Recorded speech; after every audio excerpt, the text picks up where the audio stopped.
지난번에 교수님과 이야기 나눌 때 저희가 국제법으로 네. 이 지소미아 문제 좀 자세하게 다뤄봤었거든요. 네. 전화 인터뷰도 했죠. 그렇죠. 네. 그 이후에 또 네. 얼마나 일본이 조금 지금 국격이 떨어진 짓을 하는지도 그렇기도 하죠. 근데 예. 우리의 대응 방식도 저는 그때 5.5 대 4.5로 유지하는 게 어떻겠냐 네. 그랬는데 물론 지금 그 5.5 대 4.5라는 건 뭐 정말 네, 그런 거죠. 근데 네, 이제 네. 지금 미국의 반응을 보면은 조금 갖고 있을 걸 거시적으로 그랬나? 아니요. 꼭 그런 건 아닌데 네, 네. 조금 거시적으로 보고 신중하게 접근할 필요는 있었다 하는 것이 있습니다. 뭐 네. 오늘 그 얘기는 조금 할 텐데. 그러니까요. 근데 지금 어쨌든 그 통보 이후에 한국 그리고 일본 네. 더하기 미국까지 미국까지, 네. 조금은 관계가 요동을 치고 있는데요. 네네. 진짜 격변의 동북아입니다. 예, 뭐 일본은 뭐 예상했던 대로 네. 뭐 워낙에 그냥 화이트리스트 배제하겠다, 네. 제외하겠다 원래 뭐 한 대로 그러기로 했으니까요. 가고 있고, 예. 그리고 미국이 자꾸 계속해서 유감을 표명을 하고 있는데 물론 유감스럽긴 하겠죠. 네. 감정이 없을 수는 네. 없겠죠. 이 사태를 어떻게 봐야 될지 좀 생각해 보고 싶어요. 네, 그걸 전체 그러니까 지구 지정학적 측면에서 좀 볼 필요가 있어요. 네. 이게 그 한일 관계 또 한미 관계, 뭐 미일 관계가 단순히 그 동북아에 한정된 게 아닌데 이제 국가 전략을 볼 때 너무 그걸 한정시켜서 보는 경우가 있습니다. 네. 그러니까 지금 일어나는 이런 격변의 동북아 이거는 사실은 어떻게 보면 65년 체제의 변화라고 볼 수가 있습니다. 이제 거대한 시스템이 변화하는 하나의 산통이라고 보겠죠. 65년 체제요. 네. 뭘까요, 이게? 그러니까 1965년에 이제 한일 기본관계 협약이 체결되면서 한일 국교가 또 정상화되지 않습니까? 네네. 그로부터 형성된 그 체제인데요. 그 체제는 한마디로 말하면은 그 일본의 하청 국가로서 한국을 상정하는 그런 체제입니다. 예. 거기에는 이제 물론 겉으로 보기에는 경제적인 지원? 그런 종속, 네. 지원이라는 건 일본 측 생각이고 어허. 사실은 우리로 보기에는 우리 부분 철저한 종속이죠. 일본의 종속이 네, 종속됐었고 되어가는. 그다음에 안보 동맹 속에서도 안보 동맹의 하위 구조로서 편입되는 거지만요. 더 크게 말하면은 사회적으로 특히 학문적으로도 굉장히 많이 종속돼 있습니다. 이 학문적으로 종속된다는 것은 무슨 연구비 이런 차원의 문제가 아니라 생각 자체가 굉장히 패배주의에 기초하고 있죠. 맞아요. 예, 놀래요. 예컨대 일본을 공부하는 건 좋습니다. 근데 세계를 일본을 통해서 보려는 생각이 너무 강해요. 조금도 다른 어떠한 문제의식을 갖지 않고. 그러니까 우리가 직접 어떤 세계 문제를 네. 판단을 하는 네. 잣대를 가지고 있는 네. 것이 아니라 일본이 씌워준 안경을 끼고서 세계를 바라보려고 그렇죠. 하는. 그러니까 일본이 번역해 놓은 거 예컨대 무슨 그렇지. 그런 뭐 영국이나 영미법 같은 뭐 이런 저희 분야 봐도요. 네. 얼마든지 영국 책이나 미국 책을 공부할 수 있는데 일본에서 만들어 놓은 영미법을 번역해서 쓰려고 하는 경우도 있고. 아직도요? Sure. 어허. 그럼요. 그래서 이게 그렇게 하나 일본의 종속 국가로 편입돼 왔던 그런 65년 체제가 이제 한국의 국격이 높아지면서 점점 한국이 일본으로부터 벗어나서 독자적인 노선을 걸으려고 하는 거죠. 그래서 많이 들으셨겠지만 탈일본이란 말은 여기서 나오는 게 아니라 일본에서 많이 나와요. 야, 한국이 좀 벗어난다. 우리의 소나기에서 벗어나려고 하네? 한다. 그거를 탈일본이라고 일본 언론에서 많이 나오더라고요. 오늘 소장님께서 네. 프랑스 가 계셔갖고 지금 말씀을 못 주시지만 네네. 아니 분명히 많이 말씀 주실 거예요. 지난 시간에 저희가 임상훈 소장관은 그 일본 언론이 네. 우리 지소미아 종료를 통보받고 나서 네. 어떻게 그걸 다루고 말- 있는지에 대한 네네네. 이야기를 쭉 했었는데 잘 들었습니다. 저도. 예, 이거 켜야 되지 않을까요? 뭐 대충 시간 맞추고 그렇습니까? 있을 것 예. 같아요. 예, 네. 예. 그러니까 보통은 이게 우리나라하고 일본하고의 지금 현재적인 어떤 관계가 아니라 65년 그 기본 관계 협약 네. 이후로부터 쭉 해서 내려온 어떤 종속적인 관계가 관계들이죠. 이젠 좀 변화가 해체되는 되는 거죠. 해체되는 거죠. 일본은 그렇게 원했죠. 계속해서. 네. 그러니까 우리가 주권을 찾았지만 일본은 마치 일본의 연방처럼 한국을 식민지라는 게 뭡니까? 원료와 시장을 의존하는 거잖아요. 그리고 식민, 자신의 사람으로부터 심는 거죠. 네. 그런 식으로 비즈니스 관계를 생각을 한 거죠. 예. 또 하나의. 네. 그거는 뭐 영국도 지금 그렇게 유지하고 있고 프랑스도 그렇고 프랑스는 심하죠. 네. 또 일본도 그와 같은 선발지국지 국가들의 전후의 그 국제정치 패턴, 대외관계 패턴을 따라가려고 했고 실제 상당 부분 한 50년 갔는데요. 네. 이제 최근에 들어와서 우리가 워낙 일본보다 발전한 부분들이 많다 보니까 그런 식의 그런 체제가 해체되면서 새로운 체제로 변화하는 과정이기 때문에 지금 좀 불안하고 어려울지라도 새로운 체제로 이제 전이돼가는 하나의 산통이라고 생각을 합니다. 산통이라고 표현을 네. 해주셨는데, 네. 자 그러면 조금 구체적으로 뭐 지금 네. 하청 국가로서 또 학문적인 종속, 또 네. 기술적인 종속, 뭐 안보적인 종속 여러 네. 개 좀 말씀해주셨는데 좀 구체화시켜서 한일 지소미아는 어떻게 연관이 되어 있는지도 좀 네. 살펴봐 주세요. 그러니까 어떤 그게 안보에서의 어떤 종속이 안보에서요. 있을까요? 예. 지금 한국에서 언론도 그렇고 정부도 그렇고 이거를 한일 관계 혹은 한미일 관계 정도로 자꾸 이렇게 축소시켜서 보는데 네. 사실 이 문제는 미국의 그 인도 태평양 전략 이번에 6월 1일 날 새로 발표됐죠. 네. 트럼프 행정부의 인도 태평양 전략과 연계돼 있습니다. 인도 태평양 예, 전략. 네. 굉장히 따끈따끈한 건데. 네네. 이건 어떤 건가요? 지소미아하고 얘기를 하자면은 이제 인도 태평양 전략이 기존에 그 지역 방위를 이제 동북아에 한정한다면은 미국을 중심으로 한미, 미일 이런 그 방위 조약에 기초한 동맹 관계를 네. 사실 일본은 죄송합니다. 미국은 한미일 삼각 관계로 이렇게 삼각 동맹 관계로 이렇게 구축하려고 노력을 했고 냉전 시기에는 그게 돌아갔죠. 네. 최근에도 그런데 그러니까 한국과 일본 사이에 어떠한 유의미한 정보가 교환됐다기보다는 지금 많이 뭐 국회에서 김종대 의원도 그렇고 그렇지 않았다고 얘기했어요. 실제 아니거든요. 네네. 그렇다기보다는 미국의 새로운 세계 전략의 출발점인 이 동북아시아에서 네. 지금 이렇게 삐끗해진 겁니다. 예. 네. 그러니까 어떤 대단한 유의미한 정보가 한국과 일본 사이에 오고 갔다라는 개념 그것이 깨졌다는 게 아니라 네. 이 인도태평양 전체 전략의 한쪽 축인 한미일 관계가 지금 무너진 거죠. 네네네. 약간 무너졌다기면 균형이 된 겁니다. 그것에 대해서 지금 미국이 계속해서 유감을 굉장히 표시하는 유감을 거고. 표시하는 거죠. 미국 입장은 달라요. 이 보고서들을 봐도요. 네. 우리 정부가 인식하는 또 우리 국민들이 인식하시는 것 그리고 우리 언론에서 얘기하는 것과 미국의 실제 생각들은 많이 다릅니다.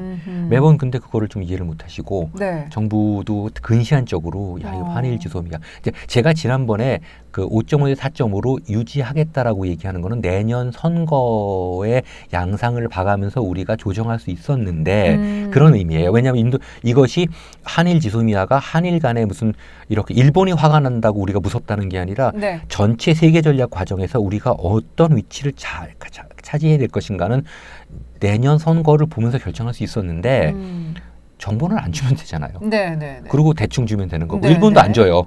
우리한테 안 줘요. 예. 그리고 원래 지소미아 자체 한일 지소미아의 그 명문의 규정에도 그 1급 기밀은 안 주기로 돼 있는 거고 2급 기밀도 또 타이밍에 따라서 일본 같은 경우도 이미 자기네 정보 코드가 노출되지 않은 정도로 분석된 정보만 주거든요. 예. 알짜배기 로데이트가 나오는 게 아니라. 네네. 그래서 이제 전체 태평양 전략의 인도 태평양 전략의 한쪽 중요한 출발점이자 축이 되는 이 한미일 관계, 요 관계에서 중요한 삼각축에서 한 축이 균열됐다라는 이런 고민하죠. 누구나 판 깔아놨는데 진짜 장사 시작하는데 첫 판부터 뭔가 균열이 되면은 이게 좀 미국 입장에 상당히 불편하죠. 그런 측면에서 이제 미국의 지금의 반응이 그렇게 나오는 거라고 봅니다. 네, 그러니까 동북아의 이 한 축이 지금 한미일의 삼국의 공조라고 했을 때 네. 한국과 일본 느슨하긴 했었지만 이 축을 조금 네. 불편하게 만드는 데는 충분히 역할을 하고 한 있으니 거죠. 미국이 유감을 표명하는 거는 당연하다. 네. 자, 그렇다면 교수님 말씀해 주신 인도 태평양 전략이라는 건 뭘까요? 네. 이번에 이제 트럼프 정부가 새로 발표한 거죠. 네. 6월 1일자로 여기 이제 화면에 보이는데요. 그 이제 미국 국방부가 네. 새로운 세계 전략을 발표를 했는데 네. 기존의 전략은 각 지역별 전략을 연계시키는 그런 과정이었거든요. 네. 이제 동북아로 한정한다면 이제 동북아시아에서 한국과 일본을 이제 미국이 중심으로 해갖고 이제 네. 삼각축을 가지고 있었는데 네. 그런 축에서 최근에 큰 변화가 있었어요. 다시 말해 중국입니다. 2013년에 1대1로 계획이 있었는데요. 1대1로. 예, 네, 예. 벨트 앤 로드 그래갖고요. 저는 1대1로 그랬을 때 뭐지 이게? 네, 엄청난 계획입니다. 일일 울신인가? 네. 이러면서 그랬었는데 돈을 그냥 엄청 쏟았습니다. 벨트와 로드예요. 네, 벨트와 로드죠. 벨트는 이제 저기 서안에서 시작하는데 서안에서 네. 시작해서 이제 옛날 실크 로드를 가는 거고요. 로드라는 건 해상 실크 로드가 있습니다. 네. 그렇게 해갖고 그 중국에서 유럽을 연결하는 거죠. 음흠. 중요한 거는요, 이 유라시아 대륙을 관통하는데 중앙아시아를 관통합니다. 이게 굉장히 미국으로서는 굉장히 위협이에요. 그러니까 그거는요, 예. 세계 전략에 미국은 영국의 기본 세계 전략을 많이 따라가는데요. 네. 영국은 유럽에서 강자가 나타나는 것을 확실하게 견제했습니다. 그래서 프랑스와 독일이 견제를 하고 네. 이런 식으로 됐거든요. 네. 근데 이 세계 전략 전체에서 유라시아 대륙은 유럽, 러시아, 이슬람 세계 전체, 그 다음에 중앙아시아, 그리고 동아시아로 나눠지거든요. 네. 근데 이거는 이 중앙아시아의 사막을 중심으로 해서 다 이렇게 분열돼 있었습니다. 네, 그렇죠. 그랬는데 이거를 절대 합치게선 안 된다고 하는 것이 영국의 기본 전략이었거든요. 아하. 미국도 기본적으로 얘들은 다 분열시켜 놓는다 네. 얘기했는데 중국이 갑자기 굴기를 하면서 예. 돈을 가지고 서쪽으로 막 진출했습니다. 오.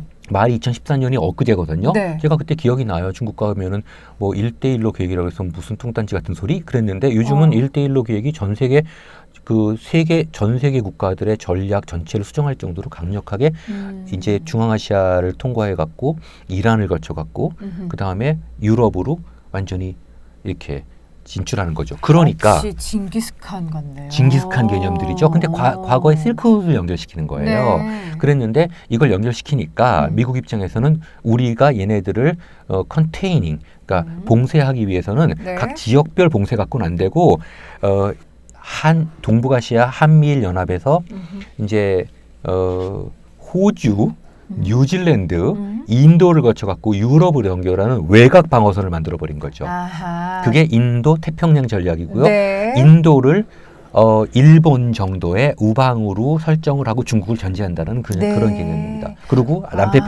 태평양 방위는 호주하고 뉴질랜드를 통해서 강력하게. 예. 자, 이게 다 영국의 연방들이죠. 예. 영연방들입니다. 그러니까 중국의 1대1로 전략에 그야말로 대응하는 대응하는 corresponding 이니셔티브로 나가는 겁니다. 그게 바로 인도 태평양 전략이죠. 네. 이 전략의 시발점이 어떻게 보면은 우리의 이 동북아시아입니다. 한미일 간에. 근데 엄격한 의미로는 한미일 동맹이라는 거는 사실상 존재하지 않는 동맹이에요. 그렇죠? 네네. 한미가 있고 각국이 있는데 네. 미국은 이것을 삼각 동맹의 축으로 만들려고 하고 있거든요. 그걸 통해서 여기서 대만과 필리핀까지 연결하는 이 축으로 이 중국의 진출을 봉쇄를 했던 것이 지난 2차 대전 이후의 미국의 세계 전략, 동북아 전략이고 세계 전략의 기본이었고요. 네네. 유럽은 유럽대로 또 네이토가 있었고 그랬는데 이게 사실상 중국의 1대1로 계획으로 이런 방식이 불가능해지자 이렇게 크게 에워싸자는 거죠. 그런데 여기 이렇게 제가 오늘 원본을 갖고 왔어요. 인도 퍼시픽 스트래티지 리포트 그런데요. 2019년 6월 1일에 왔습니다. 네. 이 리포트의 수준은 굉장히 좀 조악해요. 예. 조악하고 영어도 저 같으면 영국 같으면 이렇게 안 썼을 겁니다. 네. 근데 자기네들은 rule based international order. 그러니까 그 어떤 국제적인 질서의 요구에? 질서라는 거죠. 예. 그러니까 국제법에 기초한 질서라고 얘기를 하고 있고 이제 몇 가지 사안 기본적인 축들을 얘기를 하고 있는데 네. 문제는 이 전략의 하나의 맹점은 돈이 많이 듭니다. 한번 생각을 해보세요. 이걸 다 연결시키는데. 그렇죠. 그래서 미국의 기본 전략은 한 측면에서는 우리가 너희를 지켜준다라는 개념도 있지만 너희는 이 인도 태평양 전략의 독립 독자적 파트너로 그러니까 대주주로 참가하는 거다. 따라서 니를 어떻게 이렇게 똑똑하세요? 아유, 제가 이용준 교수님한테 배웠잖아요. 돈 내라. 그래서 분담금 막 늘리는 거예요. 근데 우리는 그 생각을 가지고 협상에 임해야죠. 네. 그러니까 그냥 뭐 평택에 기지 있고 뭐 이러니까 우리가 니네들이 우리 지켜주니까 우리가 돈 좀 줘서 이렇게 하는 게 아니라 우리가 이거를 이렇게 어떻게 참여할 것이냐 이것을 봐야 되는데 문제는 이제 우리가 중국과의 관계가 되게 깊은데 이 1대1로 계획에 우리 지금 참여를 하고 있거든요. 네네. 우리 서울까지 오진 않지만 결국은 연결되는 거니까요. 네네. 그렇죠. 근데 같은 대륙 같은 대륙에서 연결돼 있는 네네네. 건데요. 그 만약에 이게 남북 간의 관계만 좀 이렇게 유연해진다면은 이게 그냥 한 덩어리가 되는 바로 거예요. 한 덩어리예요. 예, 예. 근데 이거를 대응하는 그런 전략에 너무 적극적으로 참여할 수가 있는 것인가? 그래서 오바마 정부 때 그 TPP, 그 환태평양 정제 및 안보 동반자 그 파트너십 그 이니셔티브를 폐기하고 요새 뭐 TPP, 컴프레hen시브 TPP 나오긴 했지만 네네네. 이제 다시 인도 태평양 전략으로 전환한 것이 이런 이유입니다. 아하. 근데 이런 상황에서 아니 이것들이 말을 안 듣고 둘이서 안 좋아? 지금 우리는 큰 판 큰 판 짜놓고 짜놓고 하는데 네가 하고 있는 요 부분에서도 예. 되게 견고해야 되는데 네. 이게 벌써 삐끗거려? 예. 이런 식으로 왜 맞습니다. 이래? 그래서 우린 유감이야 이렇게 네. 얘기를 하는 거군요. 그리고 이제 이 전체 판에서 한 가지 보셔야 될 게 예전에 제가 말씀드렸지만 네. 한반도 문제는 대만 문제랑 축이 네네네. 물려다닌다 그랬죠. 네네. 삑 이렇게 네, 축을 예. 물려다니는데 요즘 그게 아니라 이란하고 물려다녀요. 네네. 이란 그 호르무즈 저 문제가 호르무즈 해협에서의 그 네 맞습니다. 문제를 예, 네. 거기에서 이란이 사실은 굉장히 그 이제 그 1대1로 하고 인도 태평양 전략이 맞부딪히는 곳이 이란이거든요. 그러네요. 이란은 석유도 많고 거의 석유 물동량의 대부분이 호르무즈 해협을 통해서 통과하기 때문에 누가 그 호르무즈 해협의 그 어떤 도미네이션, 그러니까 네네. 지배권을 확보하는 갖는지. 해상 지배권을 갖느냐가 중요한데요. 아하. 그러다 보니까 호르무즈 해협에 대해서 이제 자꾸 파병을 요청을 하는 거죠. 니네가 이 전체 전략에 참여를 하려면 니네도 파트너인데 가라. 뭔가 기여를 해야 되는 거 아니야. 되지 이렇게 얘기를 하는 거죠. 그래서 예전에 지금 현재는 이제 그 지금 동부아시아 문제가 난데없이 중동에 있는 이란과 지금 이렇게 맞물려 다니는 생각을 하셔야 되고 예전에는 대만이나 필리핀 정도에서 왔다 갔다 했는데 저는 이 호르무즈 해협이 약간 그 원유 네. 우리가 수입해야 맞습니다. 되는 그 석유 때문에만 네. 좀 뭔가 이해관계가 예. 있나라고 생각을 예. 했는데 전체적인 군사 전략 안에서도 이게 굉장히 우리한테 세계 전략에서 그렇죠. 많은 그 영향을 주는 것이네요. 함의를 주는 것이고요. 또 하나는 만약에 그 호르무즈 해협에서 그 원유 수급이 원활치 않으면 중국 같은 경우는 이란하고 육지로 연결되거든요. 네. 그러니까 지금 현재 미국의 산업은 그렇게 석유에 절대적으로 의존하는 게 좀 줄어들었고 최근에 네. 뭐 그런 그 쉘에서 나오는 그런 것 때문에 미국의 석유 작도가 높아졌어요. 다시. 네네네. 그런 바람에 근데 아시아 같은 경우는 산업 구조 전체를 봤을 때 이 그 석유 의존도가 크거든요. 절대적이죠. 그러니까 중국 같은 경우는 이란에서 석유 수급을 안정화시키기 위해서 육지로 그냥 연결시키려고 하는데 그걸 막아내겠다고 지금 미국이 호르무즈 해협으로 치고 들어가는데 너희들 뭐하니? 빨리 가라라고 얘기를 하는 거죠. 근데 이 앞서 중국의 1대1로 전략에서 우리나라도 정말 뭐 큰 그 역할을 해야 큰 되는 파트너죠. 파트너로서의 큰 역할을 하는 상황일 것 같은데 네. 인도 태평양 전략에서 미국이 또 우리에게 기대하는 바도 있을 있죠. 거잖아요. 그렇죠. 어떻게 안보적으로 해요? 경제적으로 우리가 미국을 절대 무시할 수가 없는 거니까. 네네. 그래서 어렵다는 게 몇 번 말씀드렸지만 일본은 미국만 잡고 있으면 되는데 우리는 낀 나라이기 때문에 네. 함부로 행동할 수가 없다는 거죠. 그래서 조금 신중하게 그 상황 변화의 추이를 좀 보고 있던 게 어땠을까라는 생각입니다. 저기 원수 같은 놈 저기 강남 내거리 우연히 만나서 뺨 한 대 때리고 사람들이 박수치고 그러면 좋은데 네네네. 외교는 그렇게만 되진 않거든요. 조금 시간을 가지고 또 하나는 결국 이제 일본을 막 뭐 일본 열도 침몰 뭐 그런 얘기도 있었지만은 네. 그렇게 그런 게 아니라 어쨌든 관계를 회복시켜서 우리가 어쨌든 65년 체제에서 벗어나서 좀 더 독자적이고 대등한 관계에서 일본과 무역도 하고 뭐 여러 가지 동맹 관계를 유지를 해야 되는데 네네. 이러므로 인해서 미국으로 하여금 일본을 중재해 갖고 적극적으로 그 백색 국가 그 리스트에서 한국을 제외하지 못하게 할 수 있는 그런 기회를 조금 놓쳤어요. 예.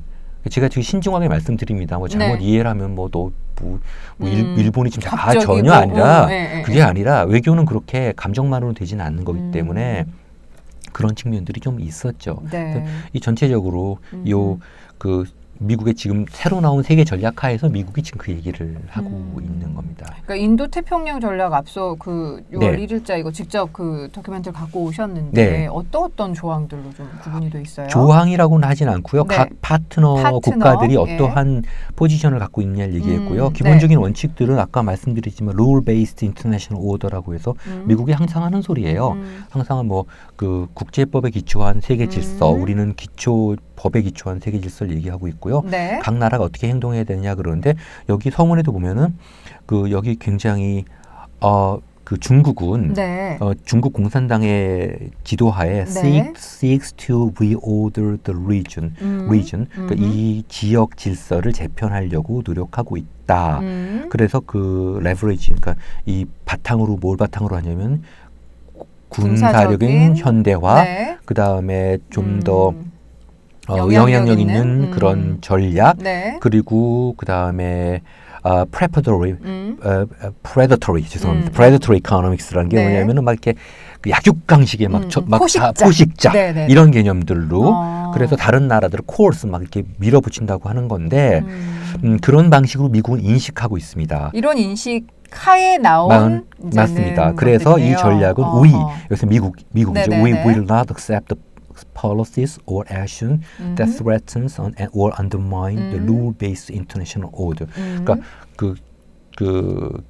저기 법에 기초한 국제 질서를 침해하거나 위협하는 그런 식의 정치인의 행동은 절대 용납할 수 없다라고 강력하게 얘기했고요. 네. 일반적으로 나오는 이제 그 국가 안보 전략이라든지 그다음에 국가 방위 전략을 조금 더 이렇게 잘 정제해서 articulate 했다고 하고요. 우리의 비전, 그러니까 어떻게 경쟁하고 그다음에 억제하고 그다음에 이러한 안보 환경을 잘 헤쳐나갈 수 있는가 이런 문제들에 대해서 이제 얘기를 한다고 하고 있고요. 대체적으로는 얼마만큼 준비성의 문제, preparedness라고 하고요. 그다음에 파트너십, 그다음에 그 파트너십은 하나의 네트워크 라이언스로 만드는 promotion of a networked region 이렇게 해서 요 세 가지를 연계시킨다고 그렇게 얘기를 하고 있습니다. 근데 여기 보면은 이제 중요한 그 키 액터로서 여기 보면은 이제 중국, 러시아, 북한 요걸 뒀고요. 그 다음에 뭐 북한은 액터라고 할지는 없지만 어쨌든 간에 중요한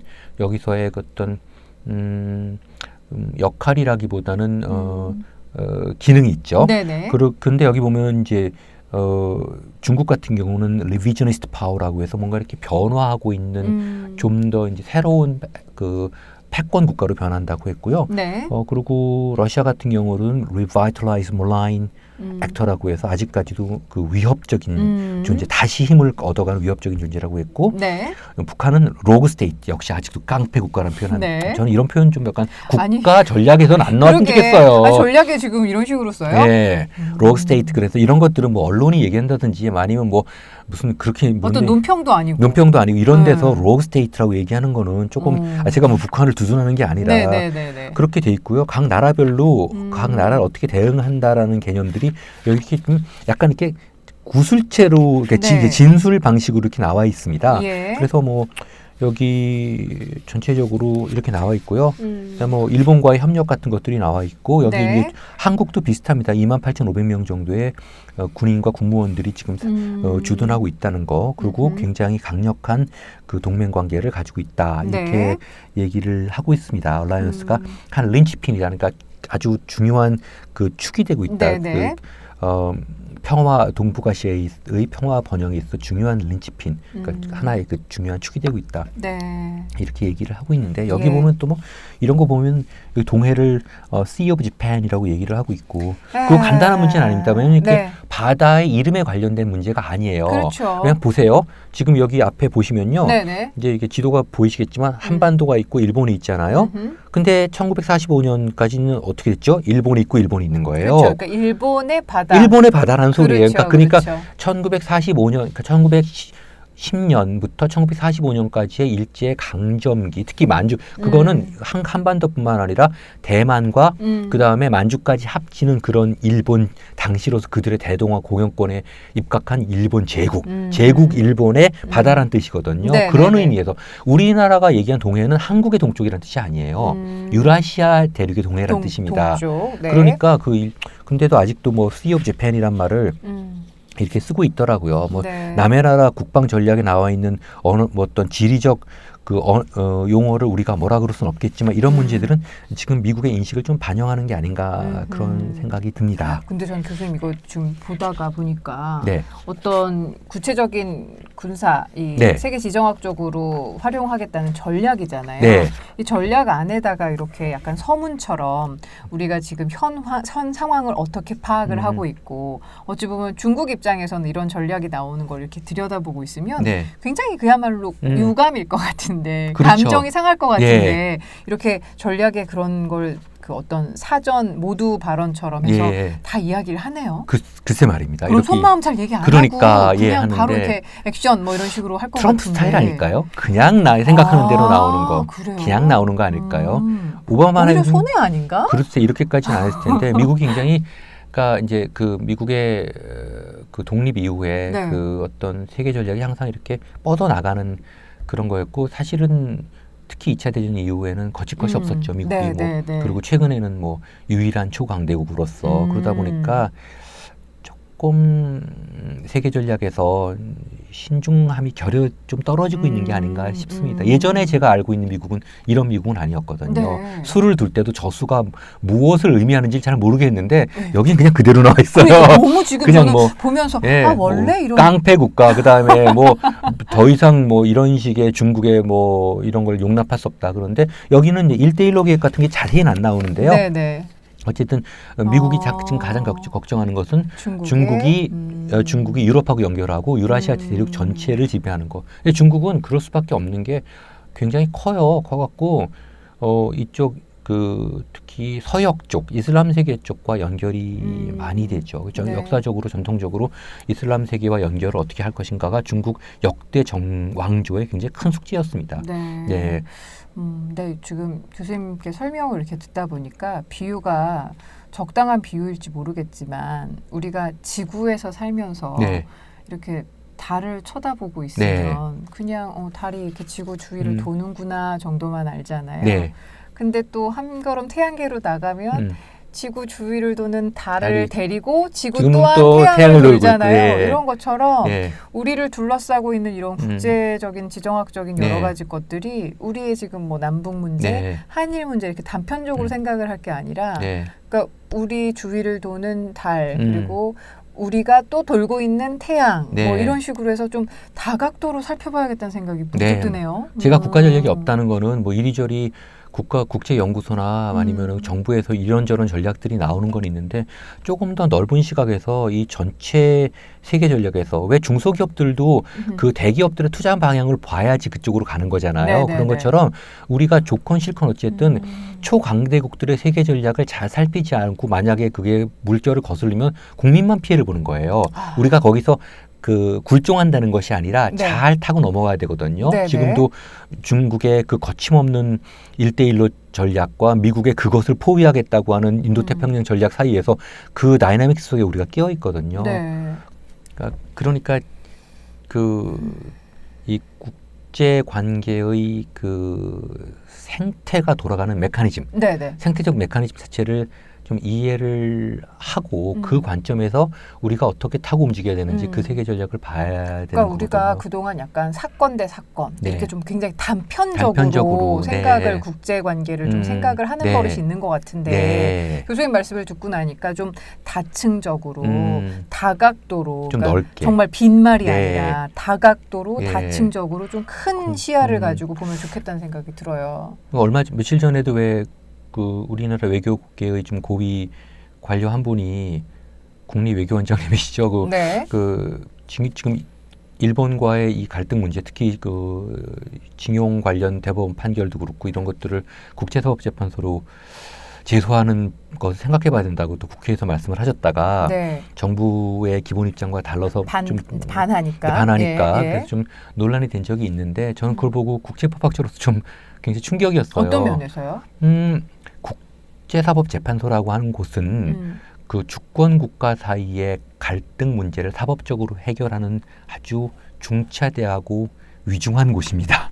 그것을 단순히 그러니까 그렇게 이제 문제가 생기니까 그건 홍보 전략으로 얘기를 한 거다. 그러니까 일종의 대일 어떤 그 홍보 전략으로 전 세계에 니네 자꾸 이렇게 갈등 일으키면 우리 국제사법재판소에 이거 들고 갈 거야? 갈 거다. 이런 식으로 해서 국제사회를 좀 그런 식으로 우리 입장을 홍보하고 환기시킨다는 개념이라고 말씀을 하셨는데 그럴 수 있는 곳이 아니에요. 거기는 대단히 위중하고 중차대한 곳이고 우리가 정말 국가 전략을 통해서 신중하고 많은 준비를 통해서 그 국제사법재판소에 제소를 할지 안 할지를 생각을 해야 되고 그 제소로 인한 그 사건도 그렇지만 사건과 관련된 다른 사안들도 신중하게 생각을 해야 됩니다. 근데 그렇게 말씀을 하시는 거 보면은 본인 한 분의 그 국립외교원장님의 생각이실 수 있지만 정부의 외교 정책을 포뮬레이팅하고 디자이닝하는 분들의 일반적인 생각이 그렇게 돌아가는 게 아닌가. 그냥 앵벌이식으로 그날그날 메꾸는 그런 게 아닌가 하는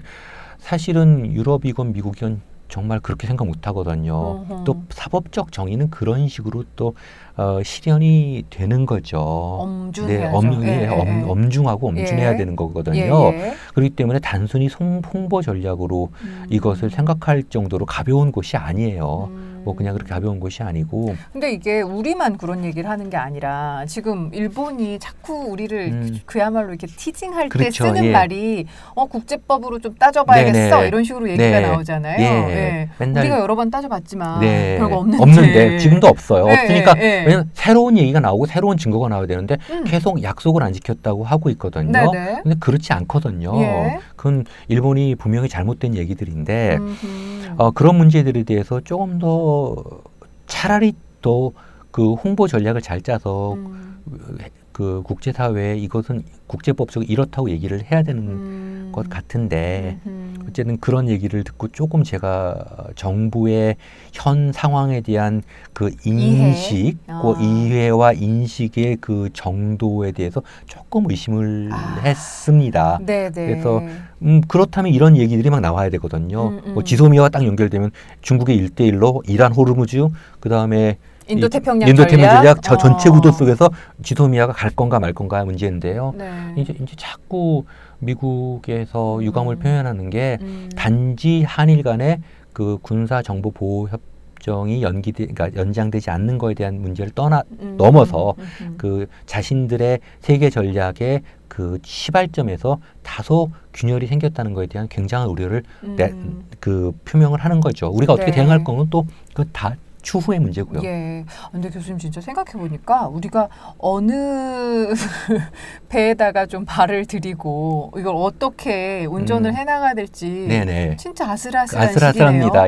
어떻게 보면은 생각할 거리를 많이 줘요. 일본하고 다릅니다. 제 일본 친구들은 뭐 너희는 힘들겠다 그래요. 우리는 편하다고. 우리는 그냥 미국만 잡고 있으면 된다. 근데 맞아요. 그런 식으로 얘기하는 정도니까. 참 어려운 과정이고 슬기롭게 헤쳐나가야죠. 근데 좀 넓게 보면 어떨까 이렇게. 근데 그때 그러니까 지소미아가 종료가 되는 그 시점에서는 그때 국민의 한 사람으로서는 저희도 뭐 인문결 연구소에서 입장을 표명하긴 했었지만 찬성한다.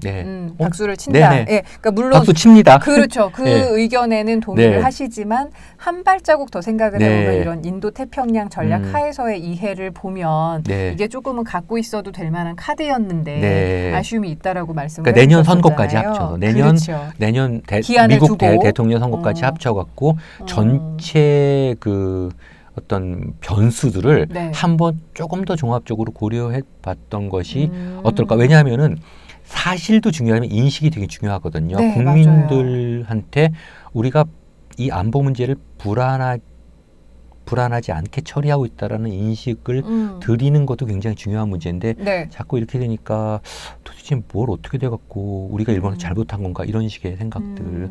일본이야 뭐 저렇게 지금 저런 나라고 일본은 뭐 시간이 가면 갈수록 지금 사회주의가 떨어져요.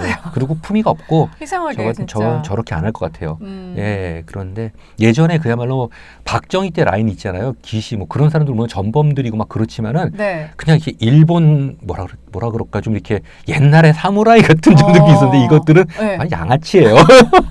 아니 사실은 이 65년 체제에서 벗어날 때도 됐고 벗어날 만큼의 우리나라의 국력과 국격도 많이 올라갔고요. 벗어나죠. 그럼에도 불구하고 아직 65년 체제가 아니면 불안하게 느끼는 우리의 이런 심정을 일본이 교묘하게 또 활용을 하고 더 중요한 거는 한국 내에 그것을 확대 재생산 연장하려고 하는 세력들이 많아서 얼마 전에도 그 사람들이 토착 외구라는 개념도 있는데 스스로 그렇게 생각하는 것 같아요.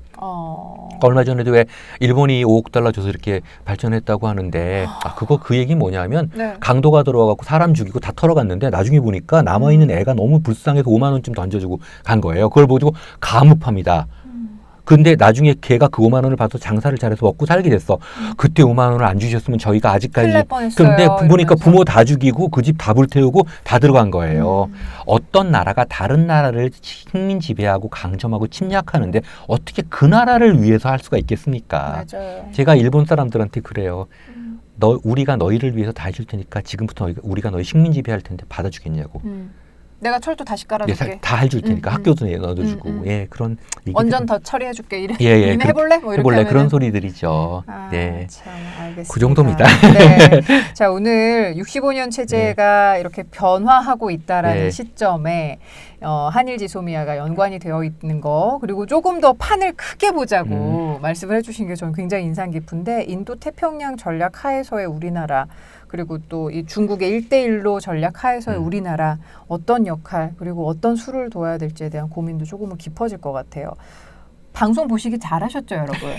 이거 모르셨으면 저희 방송 안 보셨으면 그냥 뉴스 보실 때마다 화내셨을 거예요. 아니 왜 미국은 이렇게 자꾸 유감을 말하는데 일본 애들 왜 자꾸 이래 이러는데 좀 큰 판을 이해하고 나면 좀 넉넉한 마음으로 그럴 수 있지 그래 우리가 지금 잘하고 있나 보다 이렇게 생각하실 수 있을 것 같아요. 제 설명이 잘 됐는지 모르겠네요. 아니에요. 교수님 덕분에 저는 요즘에 뉴스 진행할 때 조금 마음의 갈등을 겪고 있는 게 있어요. 그러니까 보통 뉴스에서는 전달을 할 때 직접 화법으로 전달을 하거든요. 뭐 일본 외무상이 이렇게 밝혔다라고 할 때 그 따옴표 안에 들어가는 말 중에 국제법상으로 뭐 따져보길 원한다는 놈에서 그러니까 따져보자니까 이 얘기를 너무 하고 싶은 거예요. 뉴스 중에. 근데 이제 그 스트레이트 뉴스를 전달할 때는 그렇게 못하니까 꼭 눌러가면서 그냥 읽어주죠. 하여튼 교수님 덕분에 조금은 국제법적인 그리고 조금 거시적인 시야가 생기는 것 같아서 늘 감사합니다. 아닙니다. 제가 감사하죠. 자, 앞으로도 여러분께서는 이용준 교수님과 함께 이 다양한 이 지구촌의 다양한 문제들을 굉장히 근거를 가지고 이야기를 나누실 수 있으니까 오늘 방송 보시고 괜찮다 싶으시면 구독도 눌러주시고요. 좋아요도 눌러주시고요. 저희 지금 11,000명에서 답보 상태입니다. 언제 늘려주실지. 사랑해 주셔서 감사합니다만 더 많은 분들이 저희 방송 함께 하실 수 있었으면 좋겠습니다. 교수님 오늘 말씀 잘 들었습니다. 감사합니다. 고맙습니다. 감사합니다.